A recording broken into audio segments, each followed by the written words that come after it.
नमस्कार दोस्तों, स्वागत है आप सभी का हमारे YouTube channel study on earth पर। तो दोस्तों, आज के लिए जो टॉपिक लाया हूँ वह है वॉइस। दोस्तों, वॉइस के बारे में मैं आपको पूरी डिटेल से इस वीडियो में बताऊंगा, इसलिए आप इस वीडियो को पूरा ज़रूर वॉच करें। तो दोस्तों, मैं यह टॉपिक शुरू कर रहा हूँ। वॉइस दोस्तों दो प्रकार की होती हैं, एक्टिव वॉइस और पैसिव वॉइस। अब एक्टिव वॉइस किसे कहते हैं और पैसिव वॉइस किसे कहते हैं, तो पहले मैं एक्टिव वॉइस की परिभाषा बता। यानी वॉइस के दो भाग है, तो पहले भाग के अंदर जिसमें सब्जेक्ट कार्य कर रहा है उसे एक्टिव वॉइस कहते हैं। जैसे एग्जांपल दिया, ही रीड्स ए बुक, वह एक किताब पढ़ता है। तो यहाँ पर ही है जो सब्जेक्ट है वह काम कर रहा है, तो इसे एक्टिव वॉइस कहेंगे। दूसरा भाग कौन सा है? दूसरा वह है जिसमें सब्जेक्ट कार्य नहीं करता है, उसे पैसिव वॉइस कहते हैं। जैसे a book is read by him, यानी एक किताब है उसके द्वारा पढ़ी जाती है, उसके द्वारा। तो यहाँ पर सब्जेक्ट कार्य नहीं कर रहा है, यहाँ पर क्या कार्य कर रहा है? ऑब्जेक्ट कार्य कर रहा है।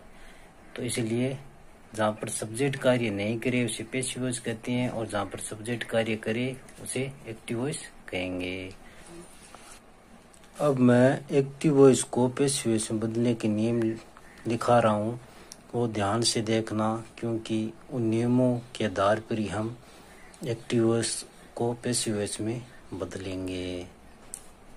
तो अब इसका पहला नियम है, एक्टिव वॉइस के ऑब्जेक्ट को सब्जेक्ट में बदलना है तथा सब्जेक्ट को ऑब्जेक्ट में बदलना होगा।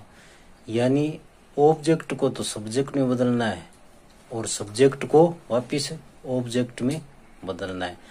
तो यह किस तरह से बदलना है, तो इसके लिए मैंने आपको एक सारणी बताई है। यह सारणी आपको आनी चाहिए। अगर आपका ऑब्जेक्ट मी है तो सब्जेक्ट क्या बनेगा इसका? आई। अगर सब्जेक्ट आई है तो उसको ऑब्जेक्ट में बदलेंगे तो मी, वापिस मी बन जाएगा। तो ये दोनों आपको याद होने चाहिए। अस है ऑब्जेक्ट, तो सब्जेक्ट बनेगा वी, और वी को वापिस ऑब्जेक्ट में बदलेंगे तो अस। इसी प्रकार यू का यू ही रहेगा। अब है हर, हर को सब्जेक्ट में बदलना है तो सी आएगा, अगर सी को ऑब्जेक्ट में बदलना है तो हर आएगा। इसी प्रकार इट का सब्जेक्ट होगा इट, देम ऑब्जेक्ट है तो सब्जेक्ट में बदलेंगे तो दे। नाउन अगर कोई नाम दिया हुआ है जैसे का जैसे ही रहेगा। वन है तो वन ही रहेगा।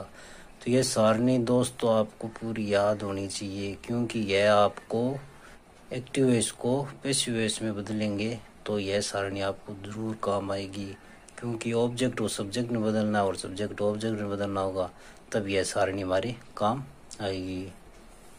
दूसरा नियम है हेल्पिंग वर्ब चेंज कैसे करें। तो हेल्पिंग वर्ब चेंज करने का जो नियम है वह भी मैं एक आपको सारणी देकर बता रहा हूँ। यह सारणी आप अच्छी तरह से याद कर लें। अगर एक्टिव वॉइस के अंदर डू है, डज है, वर्ब की फर्स्ट फॉर्म के साथ एस या ईएस है, या वर्ब की फर्स्ट फॉर्म है, तो आप इसको पैसिव वॉइस में बदलेंगे। तब क्या हेल्पिंग वर्ब आएगी? Is are am. Is are am किस तरह हेल्पिंग वर्ब आएगी, तो ये मैंने आपको टेंस में सिखा दिया था अभी। इज किसके साथ आएगा, आर किसके साथ आएगा, एम किसके साथ आएगा, वो मैंने इससे पहले जो टॉपिक कराया था टेंस का उसमें मैंने बताया था। इसी प्रकार अगर is are am active voice के अंदर अगर इज आर एम है तो पैसिव वॉइस में बदलेंगे तो इज आर एम तो आएगा ही, उसके साथ बीइंग भी लगेगा। उसके बाद में हैज या हैव है अगर एक्टिव वॉइस में, तो पैसिव वॉइस में क्या होगा? हैज हैव के साथ में बीन और आएगा। इसी प्रकार अगर डिड या वर्ब की सेकंड फॉर्म है तो पैसिव वॉइस में वॉज या वर हेल्पिंग वर्ब आएगी। अगर एक्टिव वॉइस में हेल्पिंग वर्ब वॉज वर है तो पैसिव वॉइस में हेल्पिंग वर्ब वॉज वर के साथ में बीइंग आएगा। इसी प्रकार अगर एक्टिव वॉइस में हैड है तो पैसिव वॉइस में हैड बीन आएगा। इसी प्रकार अगर मॉडल दिया है जैसे विल या सेल, तो विल या सेल के साथ बी आएगा। अगर विल या सेल के साथ हैव है तो विल या सेल हैव प्लस बीन आएगा। तो यह सारणी दोस्तों आपको अच्छी तरह से याद कर लो। इस आधार पर ही हम एक्टिव वॉइस को पैसिव वॉइस में बदल सकते हैं। तीसरा नियम है मैन वर्ब की थर्ड फॉर्म आएगी। हेल्पिंग वर्ब के बाद में क्या आएगी? Man verb. तो मैन वर्ब जो आएगी उसकी कौन सी फॉर्म आएगी? थर्ड फॉर्म आएगी। फिर मैन वर्ब के बाद में बाई का यूज किया जाएगा और बाई के बाद में ऑब्जेक्ट आएगा, यानी जो सब्जेक्ट को मैंने ऑब्जेक्ट में बदला ना वह बाई के बाद में आएगा। तो ये पांचों नियम मैंने आपको बता दिए। इन नियमों के आधार पर ही हम एक्टिव वॉइस और पैसिव वॉइस बना सकते हैं। तो कुछ एग्जांपल देख के आपको यह टॉपिक क्लियर करा दूंगा।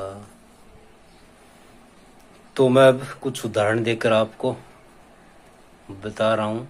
तो सबसे पहले ये स्ट्रक्चर आपको मैंने दी है एक्टिव वॉइस को पैसिव में बदलने की, वो आपको याद होनी जरूरी है। तो इसमें क्या है, सबसे पहले सब्जेक्ट आएगा, सब्जेक्ट के बाद में हेल्पिंग वर्ब आएगी, हेल्पिंग वर्ब के बाद में मैन वर्ब की थर्ड फॉर्म आएगी, मैन वर्ब की थर्ड फॉर्म के बाद में बाई आएगा और बाई के बाद में ऑब्जेक्ट आएगा। तो यह स्ट्रक्चर आपको पूरा याद होना चाहिए। अब मैं कुछ सेंटेंस दे रहा हूँ जिससे कि आपको यह टॉपिक क्लियर हो जाएगा। तो जैसे एक्टिव वॉइस का सेंटेंस है, जैसे ही सिंग्स ए सॉन्ग। तो मैंने आपको 5 रूल लिखाए थे कि पहले ऑब्जेक्ट आएगा।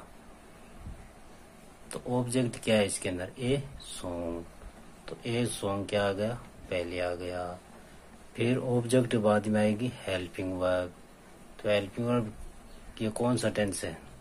वर्ब की फर्स्ट फॉर्म एस या ईएस है, तो ये है प्रेजेंट इंडिपेंडेंट। तो इज आर एम आएगा। मैंने जो सारणी आपको बताई थी, ये अगर वर्ब की फर्स्ट फॉर्म है और एस ईएस है तो पैसिव वॉइस में इज आर एम आएगा। तो यहाँ पर ए सॉन्ग है यानी सिंगुलर है, तो इज आ गया। फिर मैन वर्ब की थर्ड फॉर्म, सिंग की थर्ड फॉर्म होगी संग।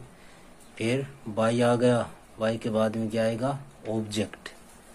तो ऑब्जेक्ट यानी सब्जेक्ट क्या था हमारा? ही को अगर ऑब्जेक्ट में बदलेंगे तो क्या बनेगा? ये देखो यहाँ पर ही है, तो ये सब्जेक्ट है, सब्जेक्ट ऑब्जेक्ट बदलना है तो क्या है? हिम। तो यहाँ पर क्या आ गया?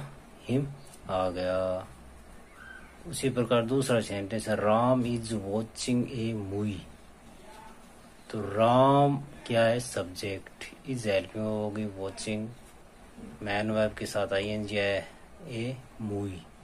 तो मैन वर्ब के तुरंत बाद जो होता है वह ऑब्जेक्ट होता है। तो ऑब्जेक्ट क्या है? ए मूवी। तो ऑब्जेक्ट पहले आएगा पैसिव वॉइस में, ए मूवी आ गया।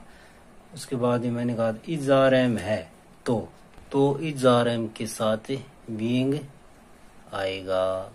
अगर एक्टिव वॉइस में इज आर एम है तो पैसिव वॉइस में बदलेंगे तो इज आर एम के साथ बीइंग लगेगा। तो यहाँ पर मैंने इज लगा दिया, फिर बीइंग लगा दिया, फिर मैन वर्ब की थर्ड फॉर्म वॉच्ड हो गई, फिर बाई आ गया, फिर सब्जेक्ट यानी सब्जेक्ट क्या था? राम। तो ये यहाँ पर सब्जेक्ट को ऑब्जेक्ट में बदल दिया, तो राम का राम ही रहेगा क्योंकि नाउन का नाउन ही रहता है। अब है तीसरा sentence, I have finished my work. यहाँ पर क्या आया? हैव आया है। तो हैज या हैव हो तो क्या होगा? हैज हैव के साथ में बीन आएगा, पैसिव वॉइस में बीन और लगेगा। तो यहाँ पर हैज आ गया, माई वर्क ऑब्जेक्ट है और फिर ये क्या है? एक क्वेश्चन यानी सिंगुलर है, तो हैज आ गया। हैज के साथ ही मैंने कहा आपको बताया था बीन आएगा। फिर वर्ब की थर्ड फॉर्म फिनिश्ड होगी, वर्ब की थर्ड फॉर्म के बाद में बाई आएगा और बाई के बाद में वापिस सब्जेक्ट को ऑब्जेक्ट में बदल कर लिखेंगे। तो यहाँ पर सब्जेक्ट आई है, तो आई किस में बदलेगा? मी में, तो यहाँ पर मी हो गया। तो दोस्तों जो दो मैंने सारणी बताई थी वो सारणी आपको बहुत ही काम आएगी, इसलिए आप उन सारणियों को पूरा याद कर लें। फिर आगे चौथा सेंटेंस है सी कुक्ड फूड। यहाँ पर कुक्ड यानी सेकंड फॉर्म है, ये वर्ब की क्या है? Second form. अगर वर्ब की सेकंड फॉर्म हो तो पैसिव वॉइस में वॉज वर, यानी सेकंड फॉर्म है तो पैसिव वॉइस में वॉज वर आएगा। अब वॉज वर किसके साथ लगेगा ये मैंने आपको टेंस में इससे पहले जो टॉपिक कराया था उसमें बताया था भी वॉज सिंगुलर के साथ में और वर प्लूरल के साथ में लगता है।